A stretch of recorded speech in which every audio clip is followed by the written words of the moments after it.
स्वागत है यीशु मसीह की प्रेजेंस में। आप सेम वापिस नहीं जा रहे, बैठ जाओ जो भी आपके पास है, चेयर या नीचे। अपनी बाइबल को उठाओ, अंगीकार करो मेरे साथ।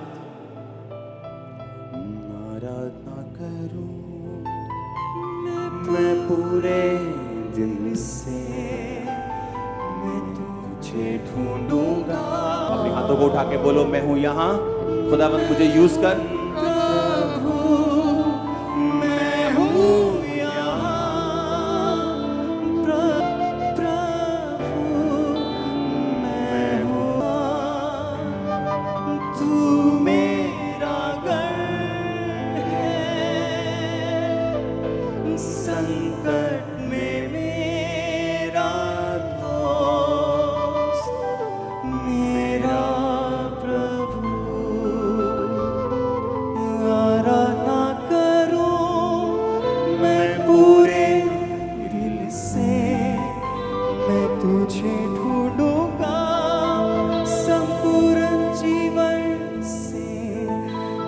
सेवा करूंगा मेरी सारी चीजों से, मैं हूँ यहाँ, मैं हूँ यहाँ प्रभु, मैं हूँ। प्रभु यीशु मसीह के सामर्थी नाम में हम मांगते हैं। आज का वचन आपको सेम नहीं रहने देगा। आप सेम वापिस नहीं जा रहे हो। आपका परिवार, आपका जुड़ा हुआ फाइनेंस, कुछ भी जो भी आपके साथ अटैच है चीजें, आज आप सेम नहीं जा रहे हो। वापिस एक नई शुरुआत के साथ जा रहे हो। और ये प्रोफेसी है, ये वर्ड नहीं आमीन हो चाह तो ये आपकी है। हालेलुया, ऊंची आवाज में बोलो हालेलुया। आप तैयार हैं वचनों को सुनने के लिए? मैंने कहा था आप लंगड़े चलते हुए देखिए, आप अंधों को आंखें मिलते हुए देखिए, लेकिन अगर आपके पास वचन नहीं तो शैतान आपको घेर लेगा। पता है कि नहीं पता? अपनी आंखों के सामने मैंने कहा, चाहे आप लंगड़े चलते हुए देखिए। आपने हजारों टेस्टिमनी सुनी, आज आपने थर्सडे सुनी, आप हर संडे सुनते हैं, हाँ या ना? इन टेस्टिमनीज को सुनने के बावजूद भी और रिसीव करने के बावजूद भी जो चीज आपको संभाल के रखती है वो वचन है। और वचन कितने प्रकार का है? दो तरह का। एक है रेमा वचन, एक है लोगोस। रेमा वचन किसे बोलते हैं? जो परमेश्वर खास आपको देता है। जैसे मुझे दिया था, हे मेरे प्रिय भाइयों, हियाब बांधो, दृढ़ रहो, क्योंकि मसीह में की गई मेहनत कभी व्यर्थ नहीं जाती। आप मेरी बात समझ रहे कि नहीं? वो मेरा रेमा वचन था। अपने पड़ोसी को बोलो, तेरा रेमा वचन क्या है? वो तेरी हेल्प करेगा परमेश्वर से वो चीजें लेने के लिए जो परमेश्वर चाहता है। उसे क्या कहते हैं? रेमा वचन। जो कैसे मिलता है आपको? आप जब लगातार बाइबल पढ़ते हैं, रोज परमेश्वर के वचन के साथ जब आप जुड़ते हैं, परमेश्वर आपको रेमा वचन देता है। पतरस को मिला, पतरस ने कहा, परमेश्वर अगर तू ही है तो मुझे रेमा वचन दे, यानी तू मुझे मुंह से बोल कि तू पानी पे चल के मेरे पास आ। और बाइबल कहती है यीशु मसीह ने कहा आ जा, तो पतरस पानी पे चलने लगा। रेमा वचन आपको असंभव कर देता आपकी लाइफ में, इम्पॉसिबल पॉसिबल कर देता। जो रिपोर्ट है ना आपके हाथ में इम्पॉसिबल वाली कि ठीक नहीं हो सकती, पॉसिबल होगी आज इस फायर से।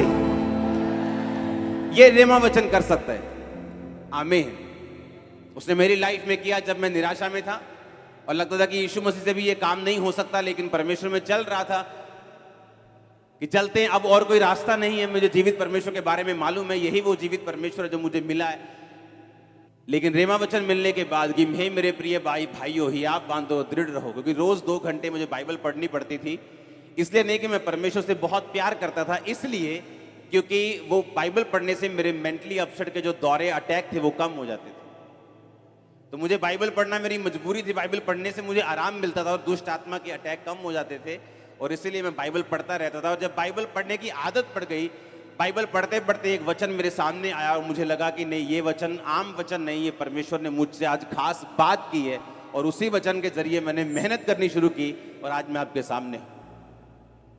आमीन। मेरे लिए वो वचन था, आपके लिए कोई भी हो सकता है।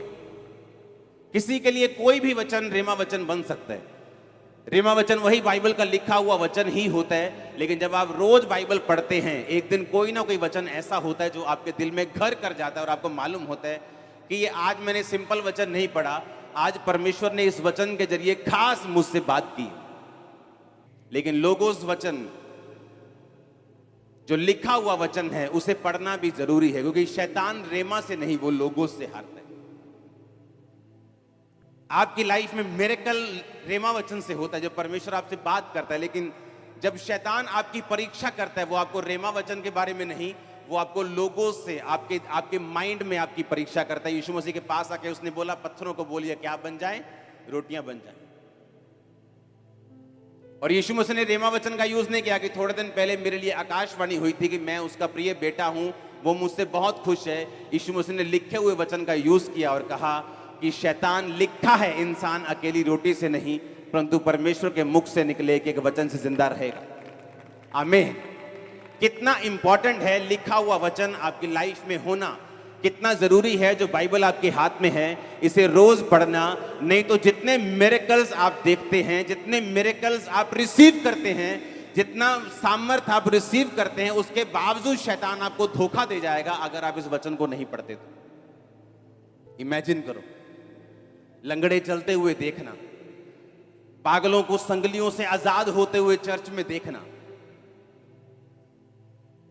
25 साल बाद प्रेगनेंसी देखना, लंगड़ों को चलते हुए देखना, बॉर्न क्रिपल को चलते हुए देखना, और फिर भी शैतान से धोखा खा जाना, क्योंकि हमें लगता है कि हम परमेश्वर को पूरी तरह से जानते हैं। लेकिन बाइबल कहती है परमेश्वर के कामों को जानना और परमेश्वर को जानना, ये दोनों अलग अलग चीजें। बाइबल कहती है उसने इजराइलियों पर अपने काम प्रकट किए और मूसा के ऊपर अपनी गति प्रकट की। आनंदित हो जब परमेश्वर काम करे, खुशी मनाओ जब वो गवाहियां दे। हम हर रोज प्रार्थना करते, परमेश्वर हमारी गवाहियों के टेस्टिमनीज के लेवल को बढ़ा और सामर्थ दे, और लंगड़े चलाने की और मुर्दों को जिलाने की।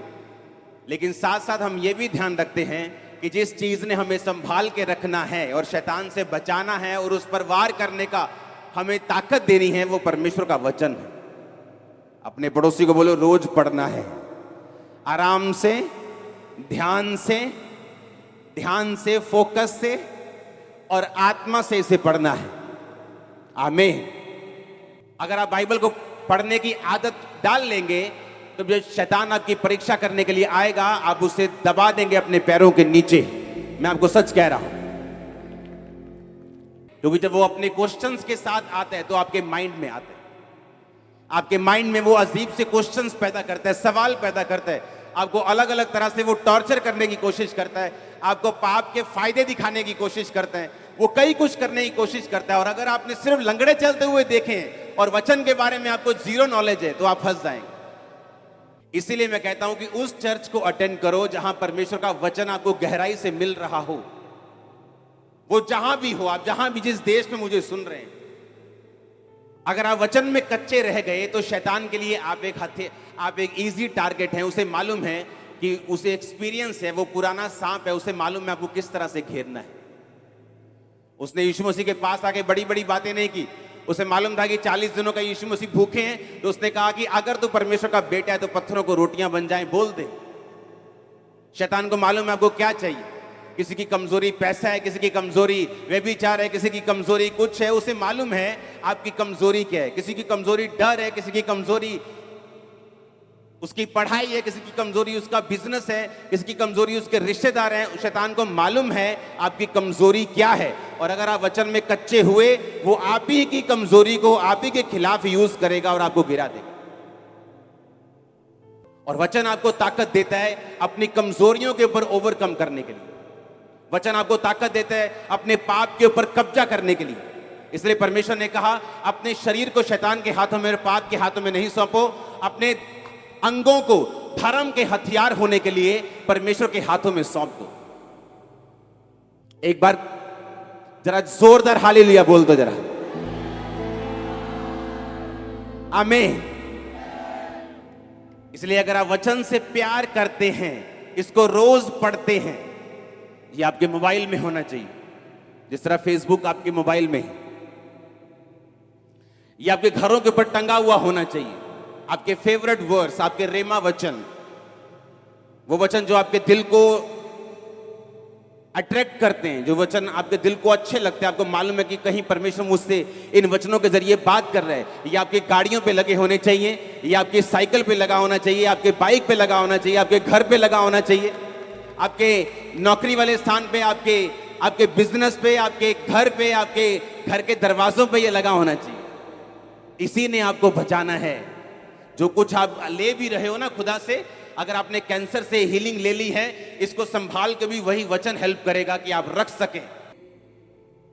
इतना जरूरी है परमेश्वर के वचन को पढ़ना और इसे समझना। आमीन। परमेश्वर ने इतिहास में बहुत से लोगों को ब्लेसिंग दी है, बहुत से लोगों को मसा दिया है, बहुत से लोगों को पदवियां दी हैं, लेकिन बाइबल कहती है कुछ लोग उसे संभाल पाए और कुछ लोग उसे नहीं संभाल पाए। दूसरा शमूएल 1 उसकी 16 1 से 16 और पहला शमूएल 15 उसकी 1 से 3 आप नोट करो सबसे पहले इन वर्सेस को। दूसरा शमूएल 1 उसकी 1 से 16 आयत को हम पढ़ेंगे। शाऊल के मरने के बाद जब दाऊद अमालेकियों को मारकर लौटा तो दाऊद को सिकलग में रहते हुए 2 दिन हो गए। तब तीसरे दिन ऐसा हुआ कि शाऊल की छावनी में से एक पुरुष कपड़े फाड़े सिर पर धूल डाले हुए आया और जब वह दाऊद के पास पहुंचा तो भूमि पर गिरा और उसे दंडवत किया। दाऊद ने उससे पूछा तू कहां से आया है? उसने कहा मैं इजरायली छावनी में से बच के आया हूं। दाऊद ने उससे पूछा वहां क्या बात हुई मुझे बताओ। उसने कहा कि लोग रणभूमि छोड़कर भाग गए हैं, बहुत लोग मर गए हैं, शाऊल और उसके पुत्र योनातन भी मारे गए हैं। दाऊद ने उसको समाचार देने वाले से पूछा तू कैसे जानता है कि शाऊल और उसका पुत्र योनातन मर गए? समाचार देने वाले जवान ने कहा संयोग से मैं गिलबो पहाड़ पर था तो क्या देखा कि शाऊल अपने भाले की टेक लगाए हुए है। मैंने देखा उसका पीछा किया, फिर मैंने यह भी देखा कि उसका पीछा किए हुए रथ और सवार बड़े वेग से दौड़े आ रहे हैं। उसने पीछे फिरकर मुझे देखा और मुझे पुकारा और मैंने कहा क्या आज्ञा? शाऊल ने मुझसे कहा तू कौन है? मैंने उससे कहा मैं अमालेकी हूं। उसने कहा मेरे पास खड़ा होकर मुझे मार दे, क्योंकि मेरा सिर तो घूमा जाता है परंतु मेरा प्राण नहीं निकलता। तब मैंने ये निश्चय जान लिया कि वह गिर जाने के पश्चात बच नहीं सकता। मेरे पास खड़े होकर मैंने उसे मार डाला और मैं उसके सिर का मुकुट हाथ का कंगन लेकर यहां अपने प्रभु के पास आया हूं। तब दाऊद ने अपने कपड़े फाड़ कर कहा जितने पुरुष उसके संग थे उन्होंने भी वैसा ही किया। सब बोलो आमीन। 12 आयत में लिखा और वे शाऊल और उसके पुत्र योनातन और यहोवा की प्रजा और इजराइल के घराने के लिए छाती पीटने और रोने और सांझ तक कुछ न खाया और इस कारण कि वह तलवार से मारे गए। फिर दाऊद ने उस समाचार देने वाले जवान से पूछा तू कहां का है? उसने कहा मैं तो परदेसी का बेटा अर्थात अमालेकी हूं। दाऊद ने उससे कहा तू यहोवा के अभिषिक्त को नष्ट करने के लिए हाथ बढ़ाने से क्यों नहीं डरा? तब दाऊद ने एक जवान को बुलाकर कहा निकट जाकर उस पर प्रहार कर। तब उसने उसको ऐसा मारा कि वह मर गया। और दाऊद ने उससे कहा तेरा खून तेरे ही सिर पर पड़े, क्योंकि तूने ये कहकर अपने विरुद्ध साक्षी दी है कि मैंने यहोवा के अभिषिक्त को मार डाला है। अब ध्यान से समझना, जिस व्यक्ति ने शाऊल को मारा, 8 आयत को पढ़ेंगे। जब दाऊद ने पूछा तू कौन है, तू कहां से आया है, उसने बता क्या कहा? कौन है वो? कौन है? कहता मैं अमालेकी हूं। पहला शमूएल 15 उसकी 1 से 3। शमूएल ने यानी भविष्यद्वक्ता ने शाऊल से कहा यहोवा ने अपनी प्रजा इजराइल पर राज्य करने के लिए तेरा अभिषेक करने को मुझे भेजा था, इसलिए अब यहोवा की बातें सुन ले। सेनाओं का यहोवा यूं कहता है कि मुझे याद है कि अमालेकियों ने इजराइलियों से क्या किया।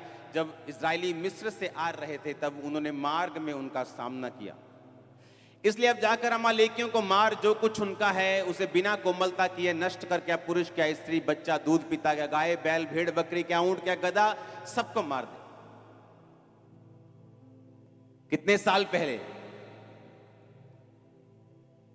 कुछ साल पहले परमेश्वर ने कहा मैंने तेरा अभिषेक किया, अब तो एक बात सुन, जाके अमालेकियों को फिनिश कर दे। और बाइबल कहती जब वो अमालेकियों को मारने के लिए गया तो दयालु बन गया।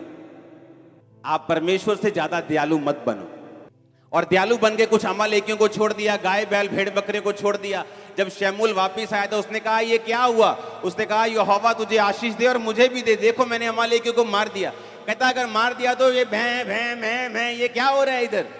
कहता ये तो तेरे परमेश्वर यहोवा के लिए भेड़ बकरियां गाय बैल छोड़े हैं ताकि उसको हम कुर्बानी दे सके। उसने कहा क्या परमेश्वर कुर्बानियां चाहता है या ये चाहता है कि तुम उसकी बात को सुनो और मानो? अब तूने जो परमेश्वर की बात को काटा है, अब परमेश्वर तेरे राज्य को तेरे हाथ से छीन कर तेरे एक पड़ोसी को जो तुझसे अच्छा है उसे दे देंगे।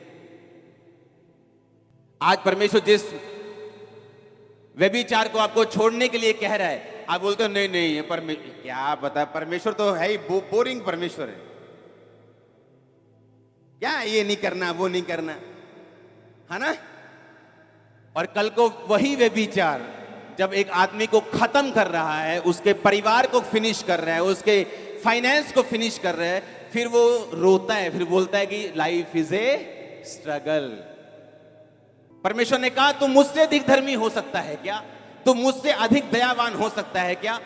जब परमेश्वर की बात को उसने सुना, उसको लगा कि परमेश्वर थोड़ा ज्यादा कठोर हो रहा है, एक दूध पीते बच्चे को मारने की क्या जरूरत है?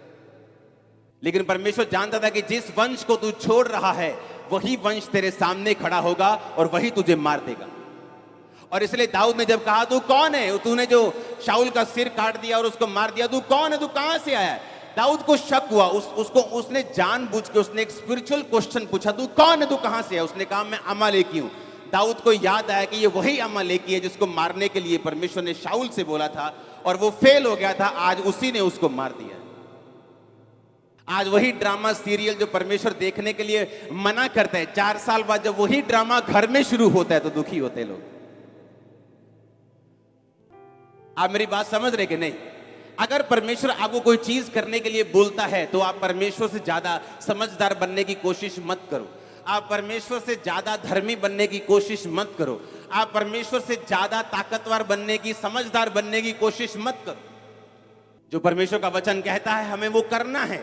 और बाइबल कहती है, उसने कहा मैं तो अमालेकी हूं। उसने कहा वही अमालेकी जिसको परमेश्वर ने कहा था कि इनके सभी लोगों को खत्म कर दे क्योंकि ये इजराइल के दुश्मन हैं। अगर ये रहेंगे तो इजराइल के वंश से जो परमेश्वर यीशु मसीह ने आना है वो नहीं आ पाएगा। अब हमारा युद्ध मांस और लहू से नहीं, हम अब जानते हैं, हाँ या ना? लेकिन तब परमेश्वर इजराइल को, वंश को बचाने के लिए कि यीशु मसीह धरती पे आ सके, उनको अलग अलग तरह से हुक्म और आज्ञाएं देते थे, उनको अलग अलग तरह से बचाते थे। ये परमेश्वर की मर्जी थी उनकी जिंदगियों में। लेकिन जब इंसान परमेश्वर के काम को, उसके वचन को समझने में अपनी दिमागी बुद्धि का प्रयोग करता है और फेल हो जाता है, लेकिन आने वाले समय में उसे मालूम होता है ओहो परमेश्वर ने तो मुझसे ये कहा था लेकिन मैं ही करने में इसे फेल हो गया। हालेलुया। जब मैं परमेश्वर में आया तो ऐसे कुछ लोग थे मेरी जिंदगी में जो बड़े प्रभावशाली थे, जिनका बड़ा प्रभाव था मेरी जिंदगी के ऊपर, जिनका बड़ा प्रभाव था मेरे परिवार के ऊपर, मेरे फादर के ऊपर, मेरे मदर के ऊपर, हमारे परिवार के ऊपर, फाइनेंशियली, फिजिकली, सोशली, एवरीथिंग। वो हमसे 10, 12, 15, 20, 100 गुना बड़े थे। और उन्होंने कहा अगर तू परमेश्वर में गया, तेरे पास्टर को पीटेंगे। अगर तू प्रभु में गया तो हम तू वापिस आएगा पछता के। काका आप पढ़िया कर, ए वाली बुक पढ़िया कर, तू बाइबल छाड़ दे, तू पढ़नी। और परमेश्वर ने कहा अगर तेरी दाहिनी आंख ठोकर दे तो क्या कर, उसे निकाल कर क्या कर दे, फेंक दे। अपनी आंख की चिंता मत कर। अगर तेरा पांव तुझे ठोकर देता है तो काट कर फेंक दे। लंगड़ा होकर परमेश्वर के राज्य में प्रवेश कर जा। हाँ, काना होकर प्रवेश कर जा। इससे अच्छा कि तू दोनों आंखें पाते हुए तू नरक में चला जाए और दोनों पांव लिए हुए तू नरक में चला जाए। काट दे उनको और मेरे राज्य में प्रवेश कर जा। जो कुछ तू छोड़ेगा मैं 100 गुना दूंगा। जो कुछ तू मेरे लिए गवाएगा मैं तुझे 100 गुना दूंगा। ओ आमीन ऊंचा चाहिए। हालेलुया। मैंने क्या किया? एक कह लो कि मैं इतना फंसा हुआ था बीमारियों में और दुष्ट आत्मा में, और दूसरा मेरे को परमेश्वर के वचन की नॉलेज हो चुकी थी। मैंने कहा डोंट वरी, जिस रास्ते को मैंने चुना है, बावजूद इसके कि मेरी फैमिली क्या कहती है, प्रभावशाली लोग क्या कहते हैं, दुनिया क्या कहती है, मैं इस बात को नहीं सुनूंगा और वही चुनूंगा जो परमेश्वर कहते हैं। थोड़े साल बाद क्या हुआ? जिस फाइनेंस पे वो घमंड करते थे आज वो खत्म हो चुके, आज वो कर्जे के नीचे आ चुके हैं। आज सोशल स्टेटस में मैं उनसे कहीं गुना ऊपर हूं। ये परमेश्वर ने किया, ये कोई घमंड नहीं। आज हर स्टेटस में मैं उनसे ज्यादा हूं, क्योंकि मैंने एक समय फैसला किया कि मैं परमेश्वर को पकड़ के रखूंगा, आंख को नहीं, मैं टांग को नहीं, मैं परमेश्वर के वर्ड को पकड़ के रखूंगा। आमीन। और यही शाऊल ने गलती की, शाऊल ने यही गलती की कि उसने अपने आप को परमेश्वर से ज्यादा धर्मी समझा। ना मासी दा नहीं दिल दुखाना, आपा फिर की 7 हफ्ते चर्च ना जावांगे तो मासी जिस दिन फ्लाइट चढ़ गई आप फिर चर्च चल जाएंगे, पर मासी दा दिल नहीं दुखाना।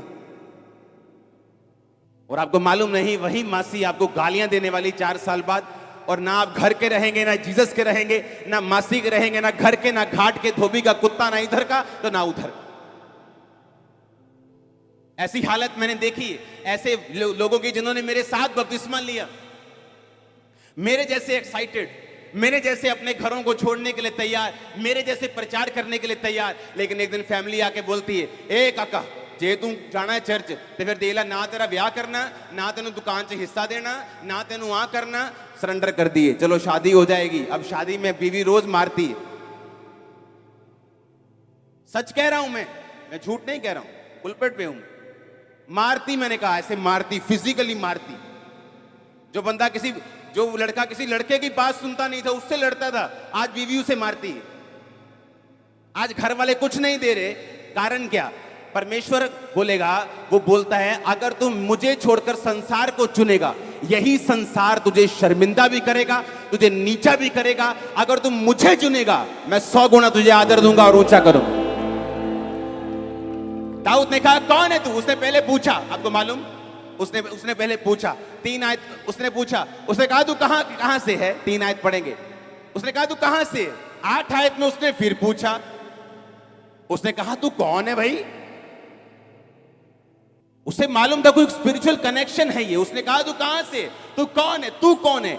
उसे मालूम था कि ये जो बंदा सामने है ना, ये स्पिरिचुअली नॉनसेंस इंसान है, जिसे ये मालूम नहीं कि यहोवा के अभिषेक के विरुद्ध तुम हाथ नहीं उठा सकते।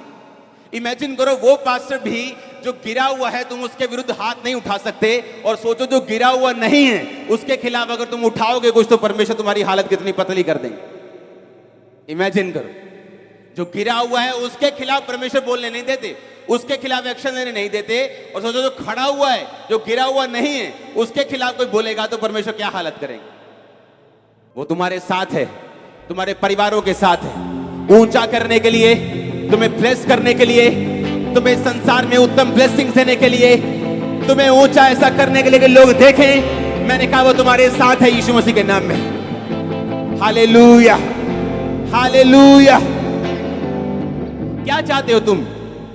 अपने बॉस की बात सुन के यीशु मसीह को छोड़ देना क्योंकि तुम्हें नौकरी प्यारी है? वो तुम्हें खुद बॉस बना देगा अगर तुम खड़े रहोगे तो।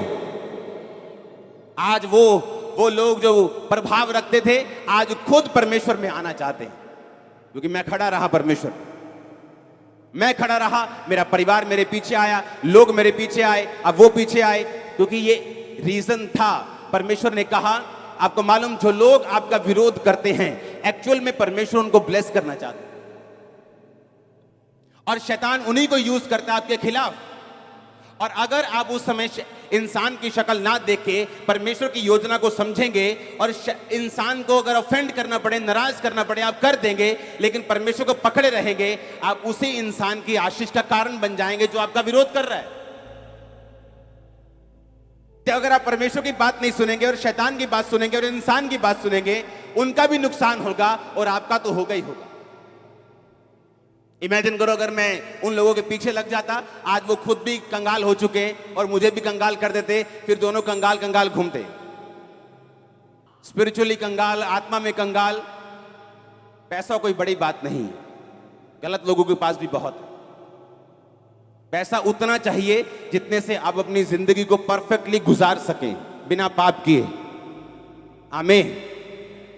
मैं वही पजामा और टी शर्ट में घूमता हूं, चाहे 2-2 साल हो गए मेरे को लिए हो, कई बार मुझे कोई फर्क नहीं पड़ता।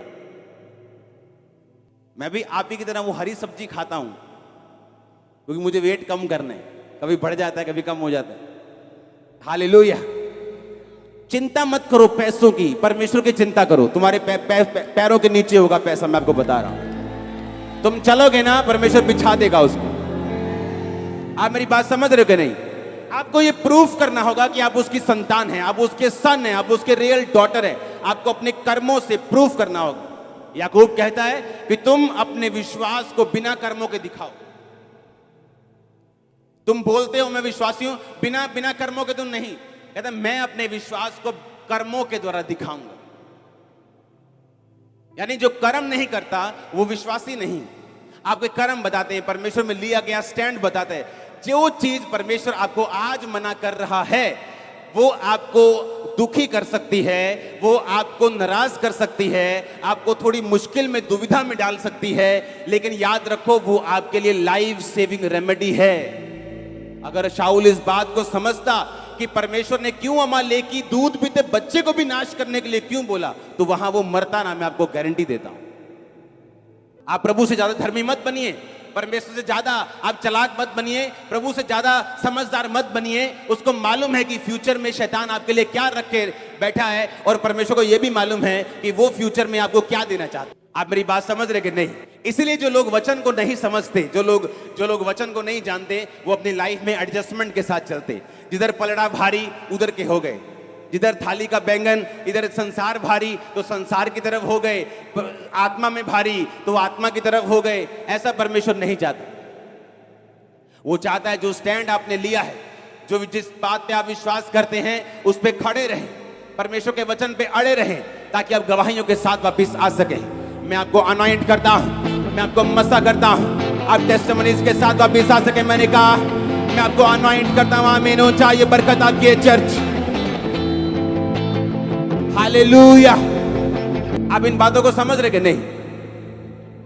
एक वर्शिपर लड़की को परमेश्वर ने कहा कि तुम मैरिज मत कर। एक पास्टर उसको मिला उसकी लाइफ में, वो भी सेवा करता था, वो भी सेवा करती थी। उसने प्रभु को मनाना शुरू किया, प्रभु वो भी सेवा करता, मैं भी सेवा करती, तो इकट्ठे ही बचा लांगे अपन रूमान। हाँ, पास्टर है फिर भी है ना, प्रभु का दास है, ये है वो है, बंदा फिर है ना करता, फिर पूरियां परमेश्वर सामने।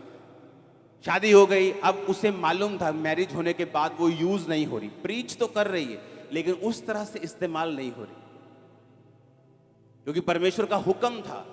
सबको ये हुक्म नहीं है। आप मैरिज कर सकते हैं, सेवा कर सकते हैं, सेवा बढ़ेगी भी, वो बात नहीं। हर केस अलग अलग है। और जब सालों साल इस्तेमाल नहीं हुई, मैरिज भी फेल हो गई, एक दिन आया डाइवोर्स हो गया, बुढ़ापे में जाके इस्तेमाल हुई, उसकी सेवकाई से बेनीहीन बचा। हम जितना मर्जी कोशिश कर ले परमेश्वर को कुछ समझाने की, लेकिन जो परमेश्वर ने कह दिया वो हमारे फायदे के लिए।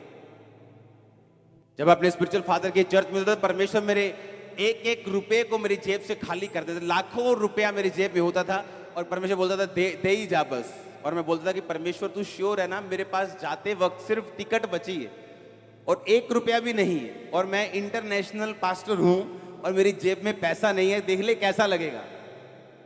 और परमेश्वर कहता था देता जा, और मैं आते जब पहुंच जाता था थैंक्स करके कि पहुंच गए भी, जलंधर पहुंच गए। आके मैं बोलता था कि अब हम 2 गुना 3 गुना बढ़ेंगे। लोगों को लगता था ऐसा क्या कर रहे हो तुम 2-3। मुझे मालूम था मैं परमेश्वर के वर्ड को, उसके बात को फॉलो कर आया हूं। मैं प्रार्थना में रहा हूं, मैंने परमेश्वर के वचन को इग्नोर नहीं किया। अब हम बढ़ेंगे। रिकॉर्ड ब्रेकिंग गैदरिंग्स होती थी। लोगों की समझ में नहीं आता था कि ये हो क्या रहा है। वो एक नतीजा था पीछे बैकग्राउंड में परमेश्वर की आवाज को सुनने का और उसकी आवाज को मानने का। आमीन। अगर आप परमेश्वर की फिर आवाज को सुने, फिर कंप्यूटर में आपको गैदरिंग्स बनाने की जरूरत नहीं। हालेलुया। फिर कैमरा एंगल घुमाने की जरूरत नहीं, फिर आपको मालूम है कि आप क्या कर रहे हो। आप मेरी बात समझ रहे कि नहीं? अगर आपने वचन को समझ लिया, अगर आपने ये समझ लिया कि परमेश्वर मेरी लाइफ में क्या चाहते हैं, और आपने उसे फॉलो करने का फैसला कर लिया कि मैं इसी चीज को फॉलो करूंगा, मेरी बुद्धि परमेश्वर से ज्यादा नहीं है, मेरी समझ उससे ज्यादा नहीं है, मेरा स्टैंड, मेरी दूरदर्शिता उससे ज्यादा नहीं है, जितना प्रभु दूर देख सकता है मैं नहीं देख सकता। बंद कर दो हिसाब किताब से चलना, परमेश्वर के लिए खुले ओपन में चलो, दिलेरी के साथ चलो, वो आपके साथ खड़ा होगा। मैं सच कह रहा हूं आपको। आप किसी इंसान के लिए स्टैंड लो, वो मुकर सकता है, परमेश्वर नहीं मुकर सकता। वो पीछे नहीं हट सकता। वो सर्वशक्तिमान परमेश्वर है। उस पतरस ने कहा, परमेश्वर हम सब कुछ छोड़ के तेरे पीछे हो ली, हमें क्या मिलेगा? यीशु मसीह ने कहा, एक भी नहीं, ऐसा एक भी केस नहीं होगा। उसने नहीं कहा कि बहुत है जो मेरे पीछे चलेंगे, उसने ये नहीं कहा। उसने कहा एक भी ऐसा नहीं जो मेरे पीछे चले और इस समय 100 गुना ना पाए। घरों समेत जो उसने छोड़ दिए थे, खेतों समेत जो उसने छोड़ दिए थे, अपने माता, अपने पिता, अपने भाई, अपने बहन, अपने बीवी, अपने बच्चे, सब कुछ। उसने कहा अगर तू 1 एकड़ छोड़ेगा, परमेश्वर ने कहा तू 100 गुना पाएगा। अब बीवी मत छोड़ देना, हाँ, कि 100 बीवियां मिलेंगी। आप समझ रहे मेरी बात को? उसने कहा जो कुछ तू छोड़ेगा मैं तुझे कितना दूंगा। पतरस को कहा परमेश्वर ने, ऐसा एक भी नहीं, इस धरती पे एक भी एग्जाम्पल नहीं, अगर किसी ने मेरे लिए अपने रिश्तेदार छोड़े हों तो मैंने उसे लाखों ना दिए। आप मेरे रिश्तेदार नहीं है क्या? बहुत लोग, आप जितने पुराने मेंबर है सब मेरी मैरिज पे आए थे। हाँ, मेरे रिश्तेदारों को बताना पड़ रहा था, यार ही रिश्तेदार हैं यार, सानू जालन। और कलीसिया आ रही थी, ओए हट जा वॉलंटियर, क्योंकि शक्ल देखी, वॉलंटियर देखिए, रिश्तेदार है असली वाले। हालेलुया। आप समझ रहे बात को? परमेश्वर ने कहा जो कुछ तू मेरे लिए छोड़ देगा मैं तुझे 100 गुना दूंगा। तू मेरे लिए स्टैंड लेगा, मैं तेरे साथ चलूंगा। आमीन। और ये गलती किसने की? शाऊल ने। उसे परवाह थी लोग क्या कहेंगे, उसे परवाह थी, उसे लगता था कि मैं ज्यादा समझदार हूं, मैं राजा हूं, मुझे थोड़ी दया आती, मैं दयावान हूं। दूध पीते बच्चों को छोड़ देते, ये छोटे बच्चों को छोड़ देते, इनका क्या कसूर है, इन्हें छोड़ देते हैं। और बाइबल कहती है उसने बहुतों को छोड़ा और परमेश्वर के वचन को एग्जैक्टली फॉलो नहीं किया, और वही उठा और वही अमालेकी कुछ साल में जवान होकर उसी के सिर को काटने वाला बन गया। वो व्यभिचार जो आज आपकी लाइफ में है, आज छोड़ना होगा। वो चोरी की आदत आज छोड़नी होगी, वो कमी आज छोड़नी होगी, वो डर आज छोड़ना होगा, वो अंगीकार आज करना होगा। कल को उसे बड़ा मत करो, सांप को बड़ा मत करो, उसे अजगर मत बनाओ। आज तो वो काट रहा है, कल वो निगल लेगा अगर आप उसको बड़ा करेंगे। परमेश्वर नहीं चाहता। वो कोई भी चीज जो आपको करने के लिए कहता है उसमें आपका फायदा है। जो भी चीजें वो आपको करने के लिए कहता है वो आपको बचाने के लिए है, आपके परिवार को सेव करने के लिए है, आपके राज्य को स्थिर करने के लिए है। आमीन। ऊंचा ये बरकत तुम्हारी है चर्च। Hallelujah, hallelujah. उसने कहा मैं तो अमालेकी हूं। दाऊद ने कहा अब मुझे समझ आया तू अमालेकी है। और शाऊल का प्राण नहीं निकल रहा था क्योंकि उसका प्राण निकलना नहीं था, उसने मरना नहीं था। परमेश्वर ने अमालेकी को भेजा कि वही अमालेकी जो तूने मारने से मना कर दिया था अब तेरे प्राण को लेगा। हालेलुया। किस चीज को पाल रहे हैं हम? क्या वो डर है? क्या वो रिश्तेदारों का डर है? क्या वो समाज का डर है? क्या वो व्यभिचार है? क्या वो पाप है? क्या वो शराब है? आज के 2 पैकल की तो बोतल बन जाएंगे, क्या वो है? वो क्या है? वो कौन सी आदत है? वो कौन सा सांप है? वो कौन सी गलती है जो आप कर रहे हैं? आज ही फिनिश कर दो, आग में जला के वापिस जाओ और 3 साल में, अगले 5 साल में, 10 साल में अपनी लाइफ की टॉप पोजीशन पे आप होंगे। मैं ये प्रोफेसी कर रहा हूं आपके लिए यीशु मसीह के नाम में। Hallelujah, hallelujah. मैंने इसी चर्च के लोगों को देखा है जो पवित्रताई में चले, जिन्होंने सामर्थ्य में विश्वास किया, हाई पोजीशंस के ऊपर बैठे हुए। आम से लोग बन के एंट्री की थी चर्च में। आज उनकी लाइफ चेंज हो चुकी है, परिवार चेंज हो चुके हैं, स्टेटस चेंज हो चुके हैं, फाइनेंस बदल चुके हैं, सब कुछ चेंज हो चुके हैं। Hallelujah, hallelujah. ऐसे लोग जो टेस्टिमनी देते हैं कि जब हम चर्च में आए, क्योंकि बहुत कम लोगों से मेरा मिलना होता है कि जब हम चर्च में आए हम फाइनेंशियली पूरी तरह से ब्रोक थे, लेकिन आज हमारे पास इतनी ब्लेसिंग है, इतनी ब्लेसिंग है, इतनी ब्लेसिंग है, हमारे बैंक्स भरे हुए हैं। इसी चर्च के मेंबर्स सिर्फ फॉलो किया कि हम 4 साल से फॉलो कर रहे हैं, हम 5 साल से फॉलो कर रहे हैं। जो परमेश्वर करने के लिए बोलता है उसका रिजल्ट बाद में आता है। वो आपको प्रार्थना करने के लिए बोलता है, पाप छोड़ने के लिए बोलता है, बोने के लिए बोलता है। एकदम से आपकी लाइफ में रिजल्ट नहीं आता, लेकिन वो धीरे धीरे रिजल्ट आता है। लेकिन जब आता है तो पक्का आता है। जब वो घर बनाता है चट्टान के ऊपर तो वो सदा के लिए होता है, वो टेम्परेरी नहीं होता। आप उस घर में रहेंगे, आपके बच्चे रहेंगे, आपके पोते रहेंगे। आप मेरी बात समझ रहे कि नहीं? मैं ईंटों वाले घर की बात नहीं कर रहा हूं, मैं आपकी लाइफ के घर की बात कर रहा हूं। उस फाउंडेशन की बात कर रहा हूं जो आप परमेश्वर के वचन से अपनी लाइफ के लिए बना रहे हैं और अपने परिवार के लिए बना रहे हैं। आमीन, आमीन। दाऊद अपनी लाइफ के पूरी उम्र तक बुढ़ा होके, रिटायर होके, परमेश्वर में सो के गया। उसकी गद्दी से उतारने वाला दाऊद को कोई जन्मा नहीं था। क्यों? हर वक्त परमेश्वर की बात को सुनता था। उसने गलती भी की, उसको सजा भी मिली, लेकिन परमेश्वर की हुजूरी में जाना उसने नहीं छोड़ा। परमेश्वर की प्रेजेंस में गया, माफी को मांगा, हमेशा खुदाबंद की प्रेजेंस में रहता था। और बाइबल कहती है रिटायर होके गया। एक राजा का रिटायर होना, 66 लड़ाइयां लड़ना और 66 जीतना, इकोनॉमी का फिर भी ना गिरना और फिर भी रिटायर होके जाना, एक भी गलत योजना का उसके खिलाफ पास ना होना, ये परमेश्वर का हाथ था उसके सिर के ऊपर, जो मैं आप लोगों के सिर के ऊपर देख रहा हूं, जो मैं आपके परिवार के सिर के ऊपर, आपके फाइनेंस के सिर के ऊपर देख रहा हूं। आमीन। ऊंचा ये बरकत आती है चर्च। कुछ भी हो जाए, बोलो पड़ोसी को, कुछ भी हो जाए, उसके वचन को मत छोड़ना। आमीन। अब मुझे एक क्वेश्चन का आंसर दो। जब शाऊल ने अमालेकियों को नहीं मारा और परमेश्वर ने कहा आज से तू राजा नहीं, क्या उसी दिन से वो राजा हट गया था गद्दी से? अगले साल, उससे अगले साल नहीं, लंबे समय तक फिर भी वो उस गद्दी पे रहा। 14-15 साल तक रहा होगा और परमेश्वर की आंखों में वो राजा नहीं था। पर दुनिया के निगाह में वो क्या था? आज दुनिया की निगाह में लोग पास्टर हैं, प्रॉफिट है, लेकिन परमेश्वर की निगाह में नहीं है, प्रभु की निगाह में नहीं है। मैं आपको बता रहा हूं, लोगों की निगाह में है, क्योंकि लोगों को मालूम नहीं। प्रजा के लिए वो शाऊल अभी भी राजा था,